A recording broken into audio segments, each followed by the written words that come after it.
Hi there everybody, this is David and welcome to new RPG news. We have a bunch of stuff to talk about this week, from Trails in the Sky to Dragon Quest to a whole lot of old telephone games from Japan coming on into play, including Digital Devil Saga and a revival of the Neo Geo. Yeah, a lot of strange things going on here, but I definitely do want to talk about all of them, and that's totally worth a sub as you come and you join a party and you level on up with me. Thank you so much for your sub, your like, and your brand new hype. It helps me out a ton. So, we have some news about Trails in the Sky second chapter. Mostly, its release launch date of September the 17th.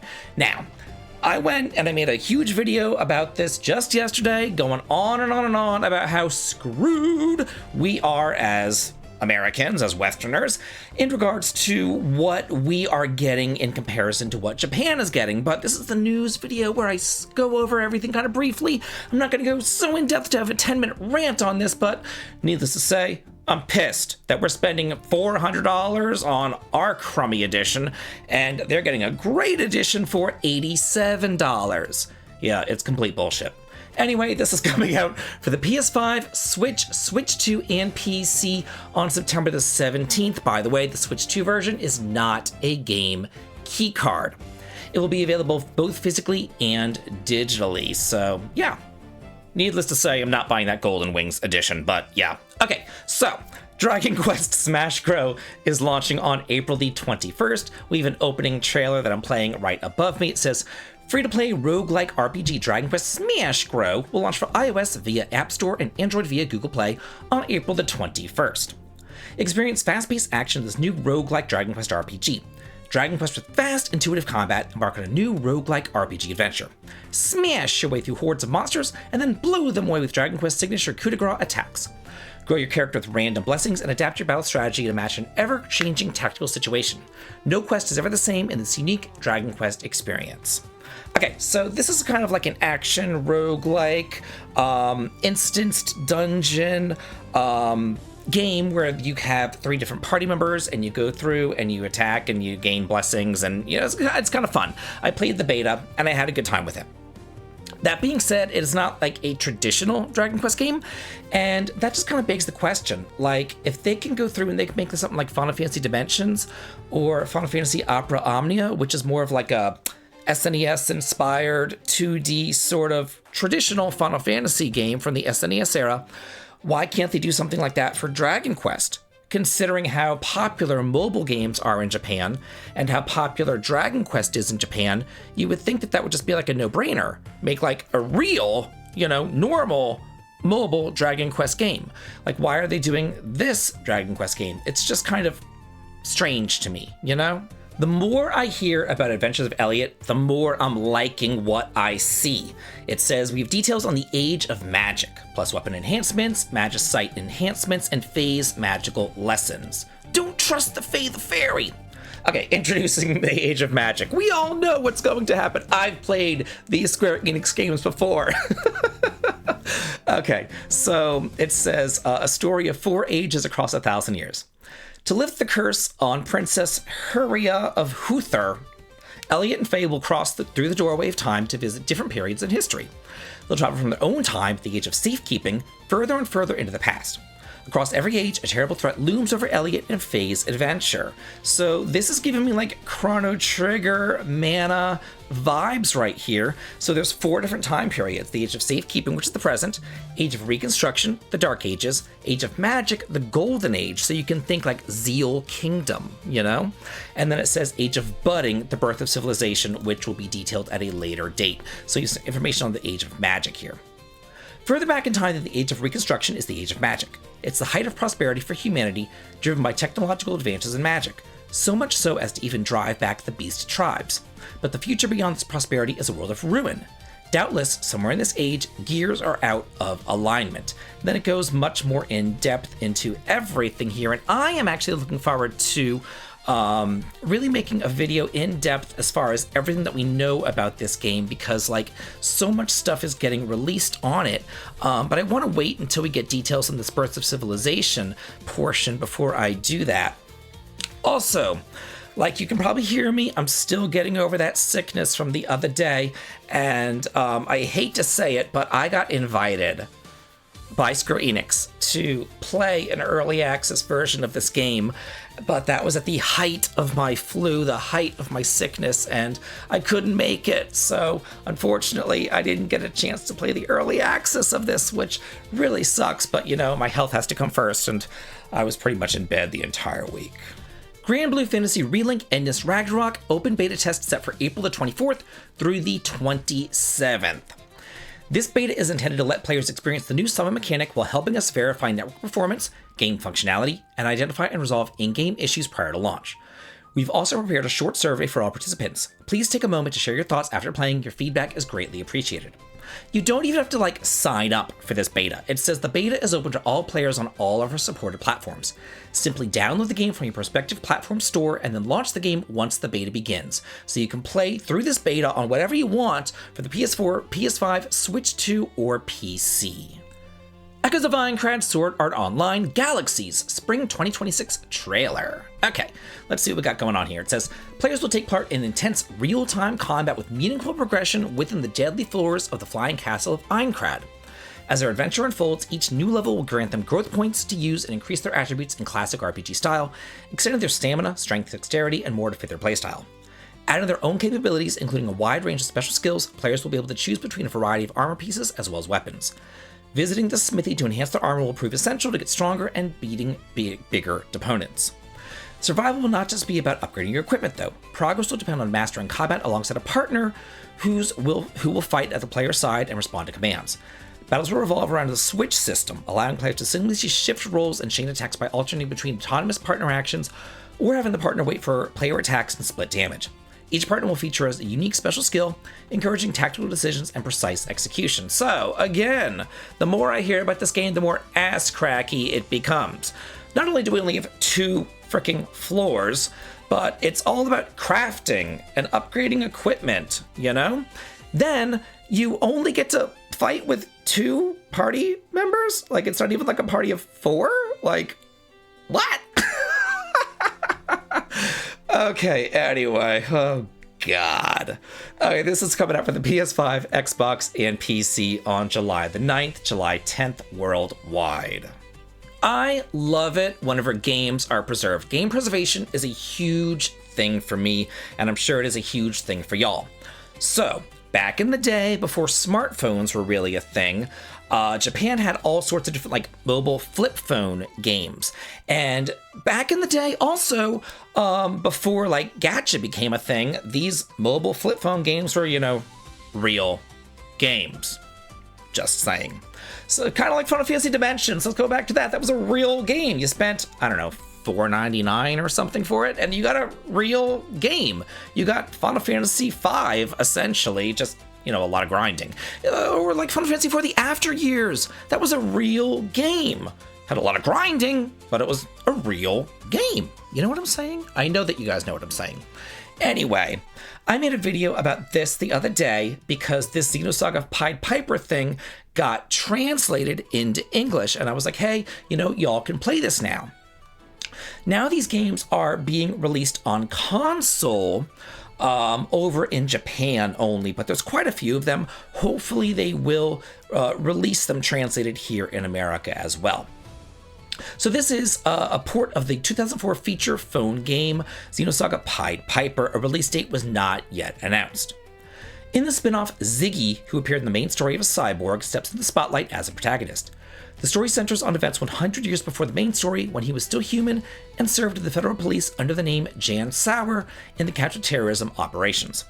Can Jan and a special investigations unit stop the brutal killer codenamed Voyager before future chaos unfolds? Same dealio. Yeah, we have a bunch of these actually. This is Namco Chronicle for the Switch as well as the PC. It is a strategy RPG. Release date has not yet been announced. Again, right now this is Japan only. The story spans 3 distinct parts: fantasy, city, and space, and new allies join your party throughout each one. The characters will come to your aid depending on the world that you explore. Between tactical simulation stages, adventure segments bring the crossover story to life, featuring memorable interactions between iconic Namco characters. Popular characters such as Valkyrie from The Adventure of Valkyrie, Gil and Kai from the Tower of Jiraga, and Momo from Wonder Momo all make an appearance. Who else will join the adventure? The rest you will have to discover for yourself. It would be cool if they took all these G-Mode games and they put them into like one G-Mode physical collection for the Switch. You know what I'm saying? That'd be kind of neat. But wait, there's more! Digital Devil Saga, Avatar Tuner, A's test server now available in Japan. This one we have a price for. This is 1,800 yen. Nintendo eShop and PC via Steam, again, only in Japan. So it says this, again, Digital Devil Saga based game. The story unfolds in a sealed colossal tower known as the Tower of Karma. The protagonist Surf awakens with no memories. After meeting Sarah, a mysterious girl whose strange song can quell the devil's rampaging power, he set out to climb towards the tower's upper reaches. Together they search for the truth, why they're trapped here, and will cause Surf to lose his memory. I must say, of all of the different SMT spin-offs that we had on the PS2, and we had a bunch. We had Rado, we had the Devil Summoner ones, we had all these different spin-offs. The best ones were the Digital Devil Saga duologies. They were so freaking good. Turn-based, very Final Fantasy X-ish. It was very kind of, I don't want to say baby's first SMT because it's still difficult or whatever, but it's very easy to learn. You don't have to worry about demon fusion and things like that. It's pretty much, here are your party members, here are their strengths and weaknesses, here are their job classes, here's their skill tree sort of thing. And it's a whole lot of fun. Two great games, and I do hope that we get remakes, remasters, whatever, a continuation of this series, because it is really just fantastic. This doll aesthetic must be huge or something, like we've seen it in the Dragon Quest VII kind of doll remake thing, and this is definitely going on with that as well.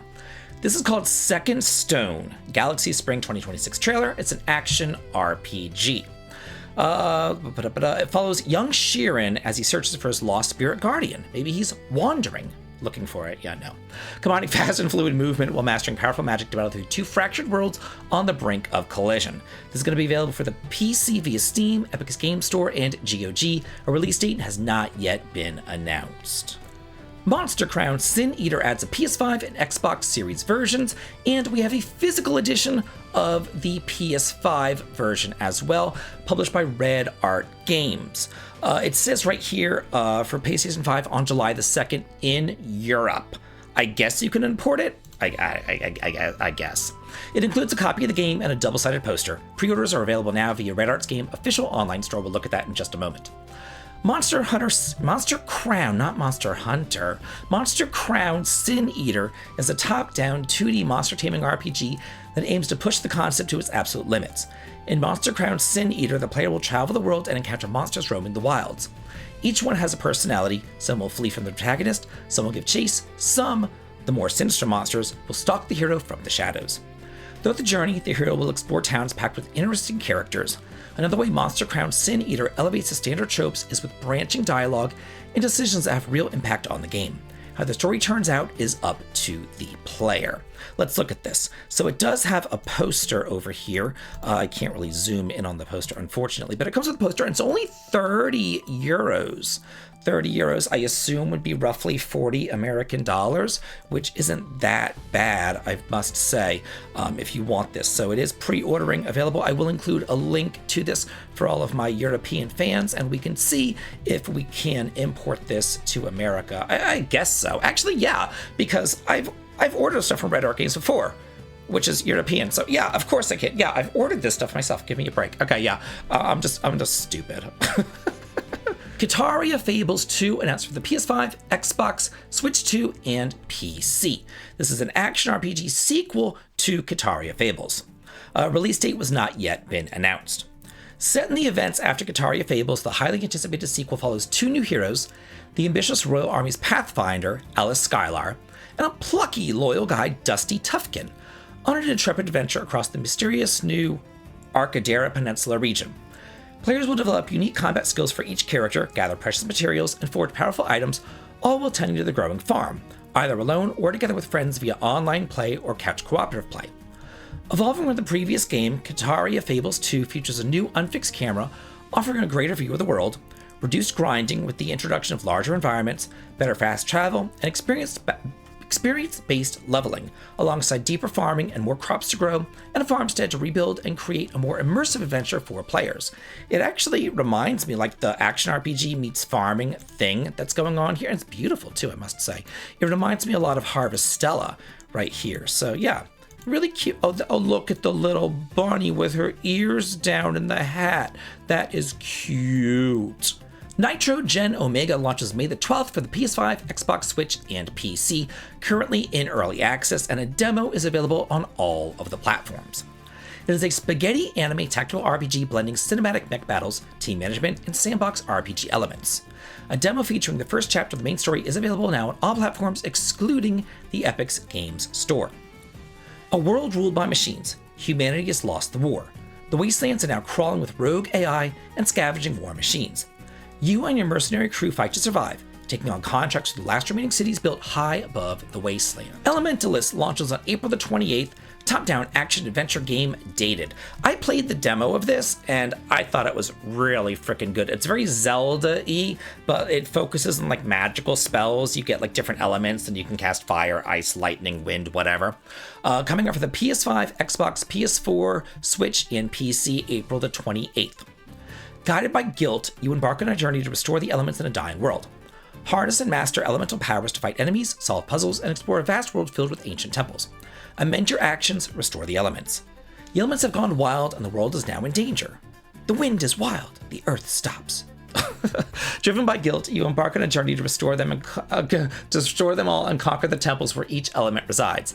Solve puzzles, fight foes, and find secrets using the elements that you have gathered. So yeah, it's basically like Zelda if it focused more on Link using magical spells rather than fighting with a sword. Death End Request Code Z for the Switch is coming to Asia in English in 2026. Physical pre-orders are open right now. It'll include English text with Japanese voiceovers. You have to order this on Play Asia. The physical edition will be available in two editions, $40 standard, and a $60 limited edition, including the game, manual, soundtrack CD, art book, Joy-Con stickers, mini case, acrylic standee, and a numbered certificate in a collector's box. Only 2,000 limited editions will be produced. Oh, look at this! Shocking! Look at all this stuff that you get! And what is the price again? Oh, $60! Not $280 frickin' dollars.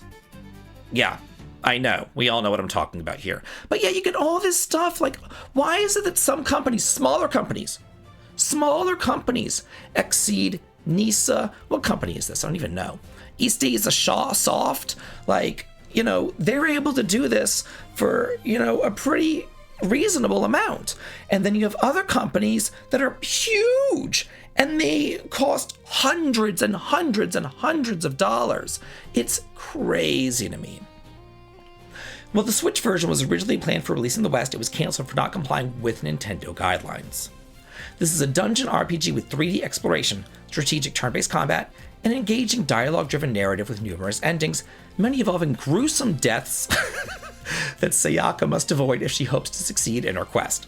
Watch out for traps, strategize through enemy encounters, and be mindful of each step that you take, delving as deep as possible before insanity consumes you. So yeah, here it is over on Play Asia, $60. I will include links below for purchase. And in like the craziest news of the weird I have ever seen, Neo Geo is back. The legend revives now.